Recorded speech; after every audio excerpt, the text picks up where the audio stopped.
नमस्कार मेरे प्यारे बच्चों। आज हम इंग्लिश लैंग्वेज का सबसे इम्पॉर्टेंट टॉपिक डिस्कस करने वाले हैं, जो लैंग्वेज का मोर देन 50% एरिया कवर करता है और सभी तरह के एग्ज़ाम्स, सभी तरह के कॉम्पिटिटिव एग्ज़ाम्स, एकेडमिक एग्ज़ाम्स में इससे रिलेटेड क्वेश्चंस आपसे पूछे जाते हैं। अगर मैं आपसे कहूं कि वर्ब क्या होता है, ये वर्ब क्या होता है, तो आप लोगों में से ज़्यादातर लोगों का जवाब होगा वर्ब मतलब कोई काम करना, कोई एक्शन, ये वर्ब होता है। सब्जेक्ट कोई काम करता है उसको वर्ब कहते हैं। ठीक है, लेकिन ये इसके बारे में कुछ अधूरी जानकारी है। आज हम इसके बारे में समझेंगे। ये एक ऐसा टॉपिक है जिससे रिलेटेड कई सारे टॉपिक कवर होते हैं। जैसे अगर आप टेंस पढ़ेंगे तो ये भी एक वर्ब का फॉर्म है। पैसिव पढ़ेंगे, ये भी एक वर्ब का फॉर्म है। और वर्ब अपने आप में काफ़ी ब्रॉड टॉपिक है। जैसा कि मैंने बताया कि ये लैंग्वेज का मोर देन 50% एरिया कवर करता है। तो आज हम इसके बारे में बात करेंगे, वर्ब क्या होती है। वर्ब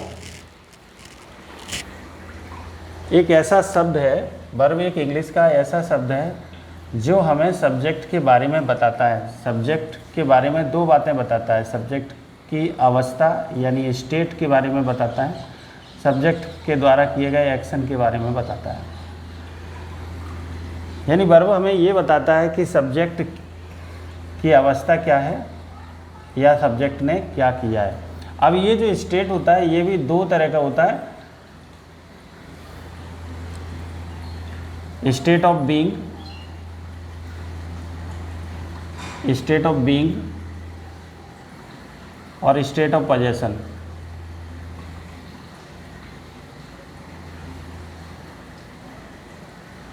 स्टेट में वर्ब इस सब्जेक्ट के बारे में ये बताती है कि सब्जेक्ट क्या है, और पोजेशन में ये बताया जाता है सब्जेक्ट के पास क्या है। वहीं एक्शन भी दो तरह का हो सकता है, जिसमें बताया जाता है सब्जेक्ट का जो एक्शन है, सब्जेक्ट ने क्या किया, सब्जेक्ट क्या करता है और सब्जेक्ट के साथ क्या होता है। यानी डूइंग नेचर और हैपनिंग नेचर की दो वर्ब होती हैं। तो वर्ब क्या है? वर्ब एक शब्द है जो सब्जेक्ट के बारे में दो स्थितियां बताता है। सब्जेक्ट की स्थिति, सब्जेक्ट क्या है और सब्जेक्ट के पास क्या है, सब्जेक्ट क्या करता है या सब्जेक्ट के साथ क्या होता है। अगर हम इसको डिफाइन करें तो कैसे करेंगे? Verb is a word that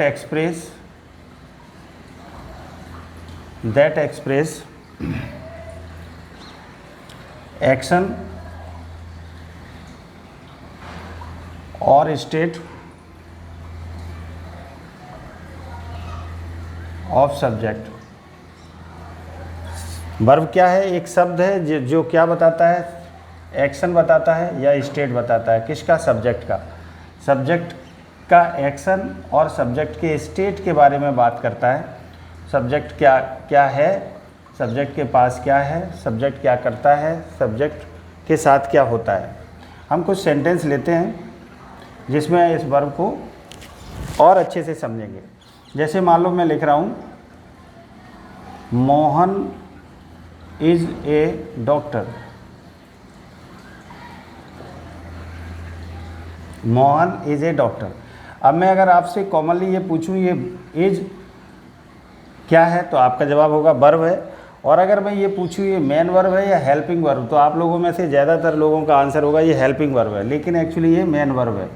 helping verb का काम ये तब करेगी जब इसके साथ कोई मेन वर्ब हो, एक्शन हो, तब ये हेल्पिंग वर्ब है, अदरवाइज ये मेन वर्ब है। तो यहाँ पे देखिए क्या बता रहा है, ये सब्जेक्ट के बारे में बता रहा है। सब्जेक्ट क्या है? सब्जेक्ट क्या है? एक डॉक्टर है, यानी मोहन के बारे में बता रहा है। मोहन एक डॉक्टर है। और ये जो वर्ब है, इस वर्ब को हम कहते हैं state of being. State of being. एक और सेंटेंस लेते हैं। जैसे मैं कहूँ मोहन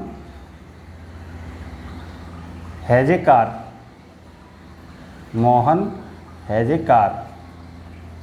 क्या मतलब है इसका? मोहन के पास एक कार है। अब इसमें भी देखिए हैज यहाँ वर्ब है और ये मेन वर्ब है जो क्या कर रही है, स्टेट ऑफ पोजेशन बता रही है। सब्जेक्ट के पास क्या है? सब्जेक्ट के पास एक कार है, यानी स्टेट ऑफ पोजेशन बता रही है। और एक और सेंटेंस लेते हैं, Mohan has killed a snake today. मैंने लिखा मोहन ने आज एक सांप मारा। अब देखिए यहाँ हैज़ ये हेल्पिंग वर्ब है और यहाँ किल मेन वर्ब है।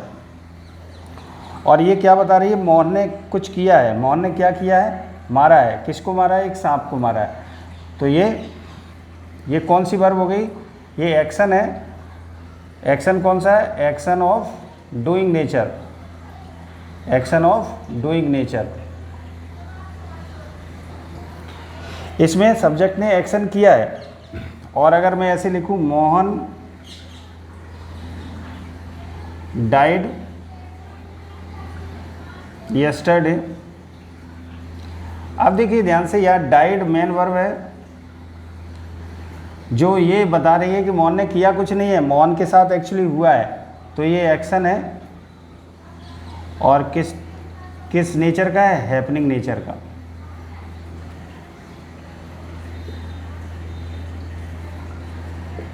तो मैंने देखा, क्या देखा अपन लोगों ने? 4 तरह के वर्ब एक्ट कर सकती है। एक ये दोनों स्टेट का काम कर रहे हैं जिसमें बताया जा रहा है सब्जेक्ट क्या है और सब्जेक्ट के पास क्या है। और ये दोनों एक्शन का काम कर रहे हैं जिसमें ये बताया जा रहा है सब्जेक्ट ने क्या किया है और सब्जेक्ट के साथ क्या हुआ है। तो वर्ब क्या है? एक ऐसा शब्द है जो सब्जेक्ट के बारे में बताता है, सब्जेक्ट क्या करता है या सब्जेक्ट क्या है। सब्जेक्ट के बारे में 4 इन्फॉर्मेशन ये वर्ड देता है। सब्जेक्ट ने क्या किया, सब्जेक्ट के साथ क्या हुआ, सब्जेक्ट क्या है और सब्जेक्ट के पास क्या है। इसको कहते हैं वर्ब। अब वर्ब कितने तरह की होती है इसको हमें समझना होगा। अभी हमने समझा वर्ब कितने काम करती है? 4 काम करती है। इसमें हेल्पिंग वर्ब भी होती है, मेन वर्ब भी होती है। तो वर्ब कितने तरह की होती है ये हमें समझना होगा। और इस कॉन्सेप्ट को अगर इसकी मैपिंग आपके दिमाग में फिट हो जाती है तो कई सारे कॉन्सेप्ट क्लियर हो जाते हैं और जो भी इसके बाद जो एडवांस टॉपिक होते हैं वो बड़े आराम से समझ में आते हैं। तो अभी हमने पढ़ा वर्ब क्या है। वर्ब एक शब्द है। Verb is a word. क्या बताता है? विच एक्सप्रेस एक्शन और स्टेट ऑफ सब्जेक्ट। ये क्या बताता है? सब्जेक्ट के एक्शन या स्टेट को बताता है। और आपको याद रखना चाहिए कि एक्शन भी 2 तरह का होता है, डूइंग नेचर का होता है और हैपनिंग नेचर का होता है। अभी मैंने एग्जाम्पल दिया था। स्टेट भी 2 तरह का हो सकता है जिसको कहते हैं स्टेट ऑफ बीइंग और स्टेट ऑफ पोजेशन।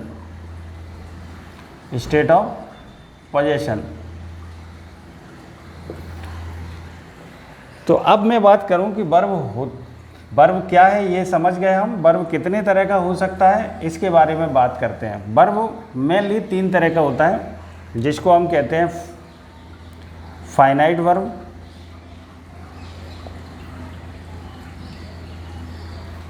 दूसरा होता है non finite verb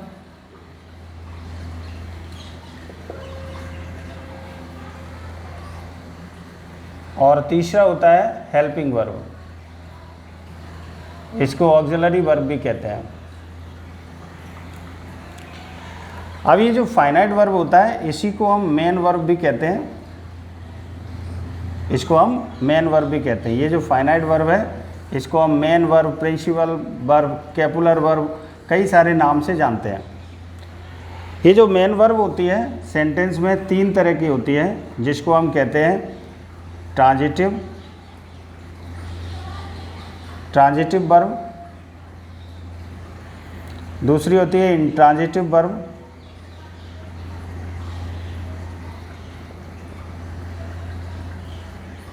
and third होती है linking verb.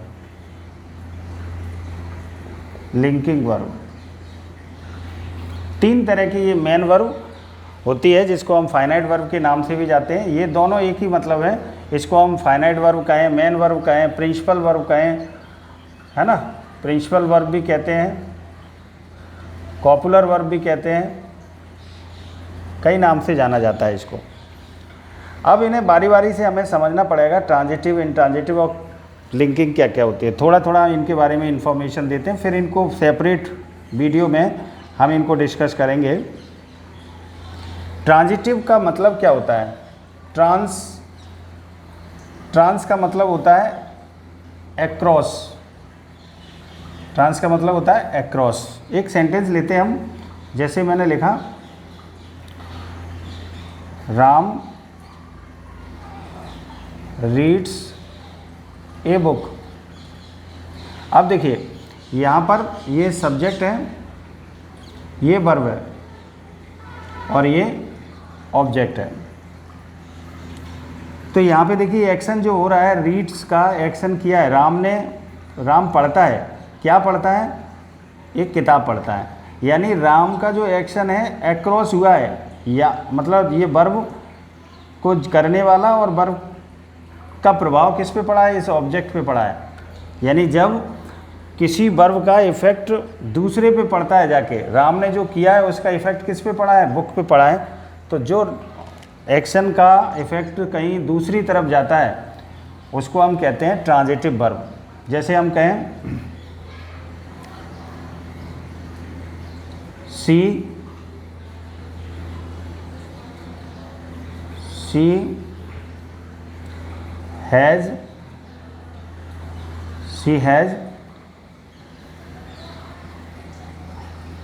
Has given me ₹100। अब देखिए यहाँ पर ये हेल्पिंग वर्ब है जिसको अभी आगे डिस्कस करेंगे। यहाँ पे ये मेन वर्ब है गिवन, ये मेन वर्ब है, और ये गिवन देने का काम किसने किया है? सी ने किया है। ये सब्जेक्ट है इसका, और क्या दिया है? 100 रुपीज़ दिए हैं। यानी इसका प्रभाव अगले तक जाता है। इसको हम कहते हैं ट्रांजिटिव वर्ब। तो ट्रांजिटिव वर्ब वो वर्ब होती है, वो एक्शन वर्ब होती है जिसका प्रभाव दूसरे पे जाता है, जिसको हम कहते हैं ऑब्जेक्ट। इसको ये कहा जाता है ट्रांजिटिव वर्ब। अब देखिए इंट्रांजिटिव वर्ब में इन लगा है, तो इनका मतलब जस्ट अपोजिट है। जैसे मैं कहूँ सी इज़ बीपिंग। अब देखिए यहाँ पर एक्शन तो हो रहा है बीप का, लेकिन इसका इफेक्ट किस पे आ रहा है? इसी पे आ रहा है। मैं कहूँ ही इज़ रनिंग, तो इसका इफेक्ट किसी दूसरे पे नहीं जा रहा है। दे आर स्लीपिंग, तो वो खुद सो रहे हैं, दूसरे थोड़ी नहीं सो रहे हैं, उसका इफेक्ट दूसरे पे नहीं पड़ रहा है। आई एम लाफिंग, मैं खुद हंस रहा हूँ। तो ये सारी जो वर्ब हैं, ये सारी वर्ब इंट्रांजिटिव वर्ब हैं, ठीक है। तो इनको कहते हैं इंट्रांजिटिव। लिंकिंग वर्ब क्या होती है? लिंकिंग वर्ब ऐसी वर्ब होती है जो लिंक करती है। किसको लिंक करती है? जैसे मैंने लिखा ही इज़ ए टीचर। अब यहाँ देखिए ये सब्जेक्ट है और ये वर्ब है। अब ये जो वर्ब है किसके बारे में बता रही है? ही के बारे में। क्या है? टीचर है। यानी ये जो कॉम्प्लीमेंट है, ये ऑब्जेक्ट नहीं है, ध्यान रखना। इसको ऑब्जेक्ट नहीं बोला जाता, इसको कॉम्प्लीमेंट बोला जाता है। कॉम्प्लीमेंट का मतलब होता है पूरक, और जो सब्जेक्ट के बारे में इंफॉर्मेशन देता है, यानी जो सब्जेक्ट के बारे में इंफॉर्मेशन देता है उसको सब्जेक्ट कॉम्प्लीमेंट कहते हैं, और जो ऑब्जेक्ट के बारे में इंफॉर्मेशन देता है वो ऑब्जेक्ट कॉम्प्लीमेंट होता है। तो यहाँ पर जो इज है ये सब्जेक्ट और कॉम्प्लीमेंट को लिंक कर रहा है। यानी यहाँ पे ही और टीचर दोनों एक ही हैं। अगर हम इसको हटा के इक्वल का निशान लगा दें तो ही कौन है? टीचर है। जैसे मैं कहूँ Ram is my friend, Ram is my friend, तो राम यहाँ सब्जेक्ट है और इज यहाँ वर्ब है, और ये कौन सी वर्ब है? लिंकिंग वर्ब है। और ये माई फ्रेंड ये कॉम्प्लीमेंट है, किसका कॉम्प्लीमेंट है? सब्जेक्ट का, यानी राम जो है वही मेरा फ्रेंड है, तो राम इक्वल माई फ्रेंड, इसको हम लिंकिंग वर्ब कहते हैं। तो ये जो 3 वर्ब हैं इनके बारे में बेसिक जानकारी हमारे पास होना चाहिए, तभी सामने लिखे हुए सेंटेंस में हम एरर फाइंड कर सकते हैं, ब्लैंक को फिल कर सकते हैं प्रॉपरली। अब देखिए, जैसे ये ट्रांजिटिव वर्ब होती है, ये हमेशा ऑब्जेक्ट लेके आती है सेंटेंस में, इसके साथ ऑब्जेक्ट जरूर आएगा, क्योंकि ट्रांस का मतलब मैंने बताया कि जो एक्शन होता है उसका प्रभाव दूसरे पे पड़ता है, तो बिना ऑब्जेक्ट के इसको नहीं लिखा जा सकता। इसके साथ कभी भी ऑब्जेक्ट नहीं होता, नो ऑब्जेक्ट, और इसके साथ ऑब्जेक्ट नहीं होता, हमेशा क्या यूज किया जाता है? कॉम्प्लीमेंट यूज किया जाता है। जब आगे चल के आप पैसे पढ़ेंगे तो केवल इन्हीं का पैसिव बनता है, बाकी इन दोनों में से किसी का पैसिव नहीं बनता, पैसिव केवल ट्रांजिटिव वर्ब का बनता है, ठीक है।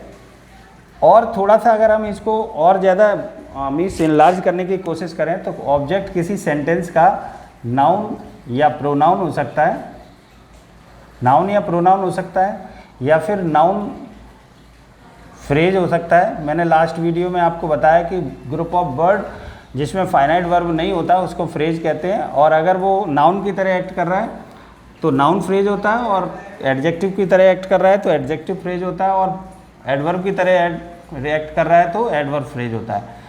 तो ऑब्जेक्ट किसी सेंटेंस का या तो नाउन होगा या प्रोनाउन होगा, या फिर नाउन फ्रेज होगा, या नाउन क्लॉज हो सकता है।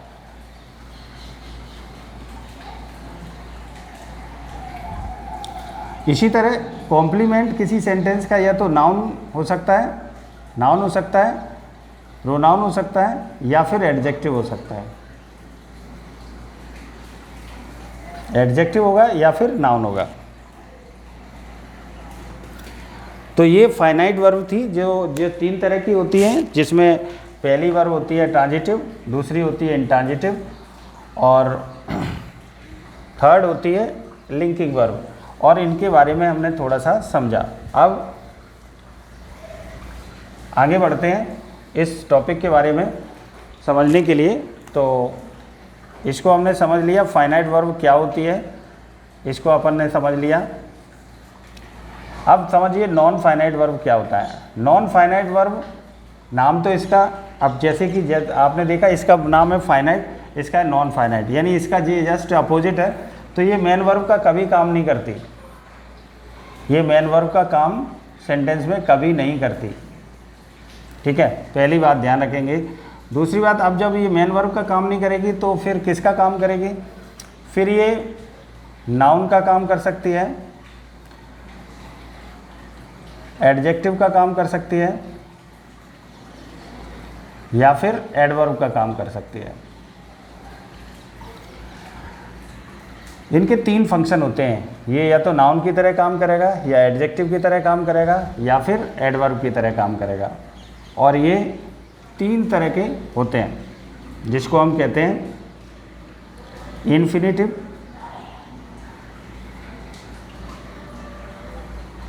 Gerund, participle.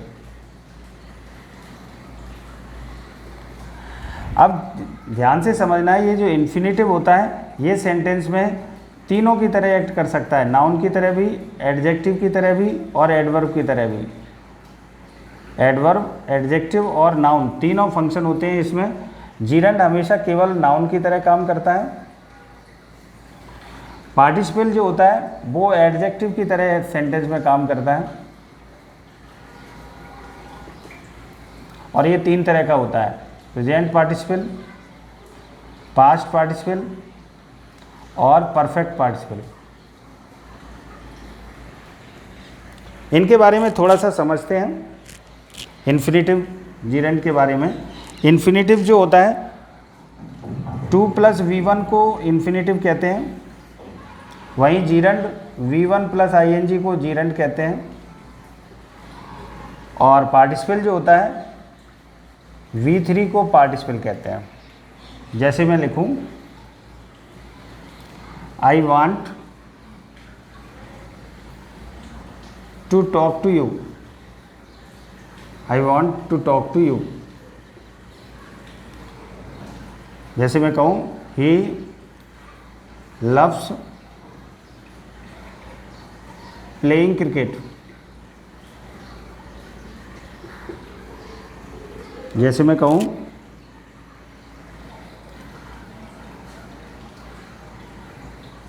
He has sent me a broken chair. अब देखिए आपके सामने मैंने 3 सेंटेंस लिखे, इसमें जो फर्स्ट सेंटेंस में देखो टू टॉक, ये वर्ब का फॉर्म तो है लेकिन यहाँ ये इन्फिनेटिव का काम कर रहा है और ये वर्ब ना होके दूसरे काम कर रहा है, नाउन का काम कर रहा है। यहाँ देखिए प्लेइंग ये जीरंड है और यहाँ ब्रोकन एडजेक्टिव है। तो इनके जो फंक्शन होते हैं, इन्फिनेटिव तीनों तरह से एक्ट कर सकता है और इसका फॉर्म होता है 2+V1, जीरंड नाउन की तरह काम करता है और इसका जो फॉर्म होता है, स्ट्रक्चर होता है वो V1+ing होता है। पार्टिसिपल 3 तरह के मैंने बताया, इसमें V1+ing को कहते हैं प्रेजेंट पार्टिसिपल, V3 को कहते हैं पास्ट पार्टिसिपल और हैविंग प्लस V3 को कहते हैं परफेक्ट पार्टिसिपल। मेनली ये एडजेक्टिव का काम करते हैं और ये सेपरेट टॉपिक में पढ़ने के लिए हैं। इन्फिनेटिव भी कई तरह का होता है जिसको हम पहले तो इसको 2 भागों में बांटा जा सकता है। जैसे अभी मैंने लिखा 2+V1 और B1 भी होता है जिसको हम कहते हैं वेयर इन्फिनेटिव और फुल इन्फिनेटिव। फिर इनके काइंड भी होते हैं, present infinitive, continuous infinitive, perfect infinitive, 4 तरह का इन्फिनेटिव होता है। ठीक है, तो हमने पढ़ा फाइनाइट वर्ब क्या होता है। फाइनाइट वर्ब मेन वर्ब होता है जो 3 तरह का हो सकता है, ट्रांजिटिव हो सकता है, इंट्रांजिटिव हो सकता है और लिंकिंग होता है। ट्रांजिटिव वर्ब कौन सा होता है? जो ऐसा वर्ब, ऐसा एक्शन जिसका प्रभाव किसी दूसरे पे पड़ता है उसको कहते हैं ट्रांजिटिव वर्ब और ये हमेशा ऑब्जेक्ट को लेके आता है। इंट्रांजिटिव वर्ब वो वर्ब होती है जिसका इफेक्ट, ऐसा एक्शन जिसका इफेक्ट केवल और केवल सब्जेक्ट पे ही पड़ता है, किसी दूसरे पे नहीं पड़ता है, इसलिए इसमें कभी ऑब्जेक्ट का यूज़ नहीं किया जाता है। और लिंकिंग वर्ब ये सब्जेक्ट और सब्जेक्ट के कॉम्प्लीमेंट को लिंक करने के लिए इस्तेमाल होता है। वहीं नॉन फाइनाइट वर्ब ये सेंटेंस में कभी मेन वर्ब का काम नहीं करते, ये सेंटेंस में नाउन का काम कर सकते हैं, एडजेक्टिव का काम कर सकते हैं, एडवर्ब का काम कर सकते हैं। और ये जो नॉन फाइनाइट वर्ब होते हैं ये 3 तरह के होते हैं जिसको हम कहते हैं इन्फिनेटिव, जीरंड और पार्टिसिपल। अब हमारे पास लास्ट वर्ब का काइंड बचता है जिसको हम कहते हैं हेल्पिंग वर्ब। इसको भी हम थोड़ा समझें।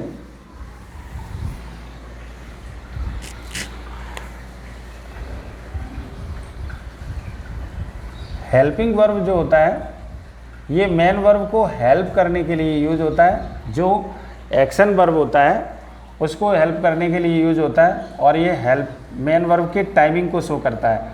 ये 2 तरह का हो सकता है, प्राइमरी वर्ब जिसको कहते हैं प्राइमरी वर्ब और दूसरा होता है मॉडल वर्ब।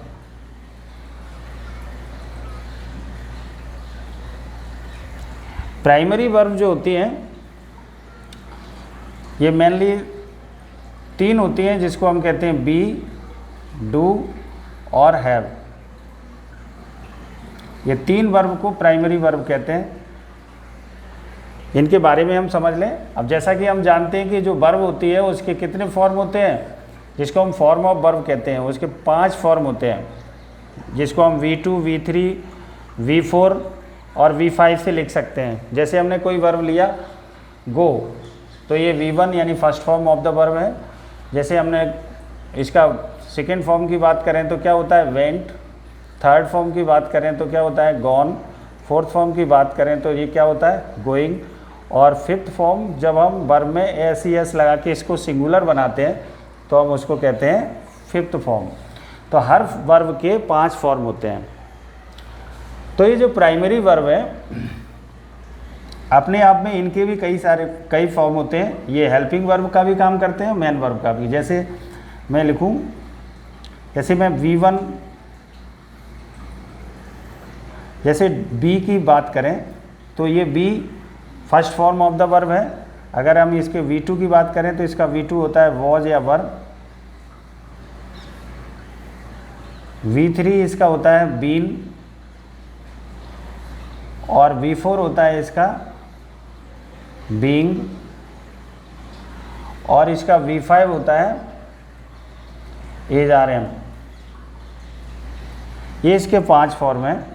इसी तरह डू V1 है, इसका सेकेंड फॉर्म डेड होता है। यस, तो हेल्पिंग वर्ब के बारे में बात करना है। हेल्पिंग वर्ब को 2 तरह से लिखा जा सकता है। इसमें पहला होता है primary verb and modal verbs. Primary verbs जो होती हैं वो 3 होती हैं मेनली, डू, जिसको कह सकते हैं बी, डू और हैव। ये 3 वर्ब होती हैं जिनको हम प्राइमरी वर्ब कहते हैं।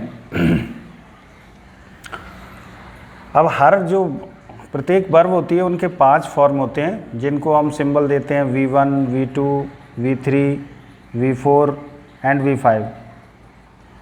जैसे हमने लिखा फर्स्ट फॉर्म कोई वर्ब ली, जैसे गो, तो ये first form of the verb है। सेकेंड फॉर्म इसका क्या होता है वेंट। थर्ड फॉर्म क्या होता है गॉन। ING लगा देते हैं जब फर्स्ट फॉर्म में तो उसको बोलते हैं फोर्थ फॉर्म। और जब किसी वर्ब को सिंगुलर फॉर्म में लिखना होता है तो SES लगा के उसको फिफ्थ फॉर्म बना देते हैं। तो हर वर्ब की ये 5 फॉर्म होती हैं। इसी तरह ये जो प्राइमरी वर्ब हैं इनकी भी 5 फॉर्म होती हैं जिनके बारे में हमें समझना है। तो सबसे पहले हम बात करते हैं बी वर्ब की। ये जो बी वर्ब है ये फर्स्ट फॉर्म है और इसका सेकेंड फॉर्म क्या होता है वॉज वर। इसका सेकेंड फॉर्म होता है वॉज और वर।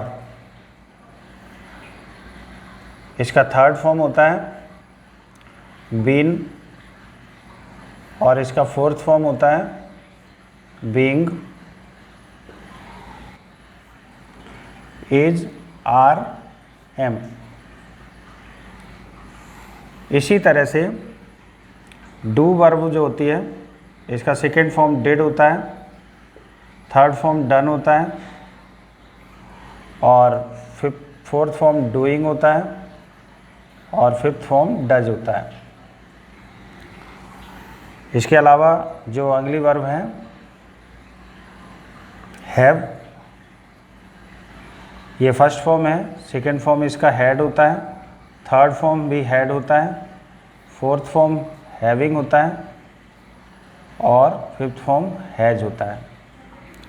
ये जो वर्ब हैं इनको प्राइमरी वर्ब कहा जाता है और इनमें से ज़्यादातर इनको छोड़ के बीइंग, डूइंग और डन ये केवल मेन वर्ब का काम करते हैं, हेल्पिंग वर्ब का काम नहीं करते हैं। बाकी ये सारी जो वर्ब हैं ये मेन वर्ब का भी काम करते हैं और हेल्पिंग वर्ब का भी काम करते हैं। हेल्पिंग वर्ब कब होता है जब एक्शन वर्ब दिया हो तो ये जो वर्ब हैं ये क्या बन जाते हैं हेल्पिंग वर्ब, और जब एक्शन वर्ब नहीं है तो यही फिर वो मेन वर्ब बन जाते हैं। तो टोटल आपके 12 प्राइमरी वर्ब होते हैं। इसी तरह आपके 13 मॉडल वर्ब्स होते हैं जिसमें स्पीकर के इंटेंशन को बताने के लिए वर्ब यूज होती हैं, जैसे will, would, shall, should, can, could, may, might, must, ought to, need, dare और यूज टू। ये 13 मॉडल वर्ब्स हैं जिनका प्रयोग हम मूड यानी मैनर्स या फिर इंटेंशन बताने के लिए करते हैं, जबकि ये primary helping verb, primary verbs हैं, इनमें हम रियल एक्शन की बात करते हैं। तो मेरे प्यारे बच्चों, मुझे लगता है कि ये टॉपिक समझ में आया होगा। आज हमने वर्ब के बारे में थोड़ा सा डिस्कस किया, वर्ब क्या होता है, कितने तरह का होता है, कैसे कैसे इसका इस्तेमाल होता है, और उम्मीद करते हैं आपको समझ में आएगा। आपका दिन शुभ हो। धन्यवाद।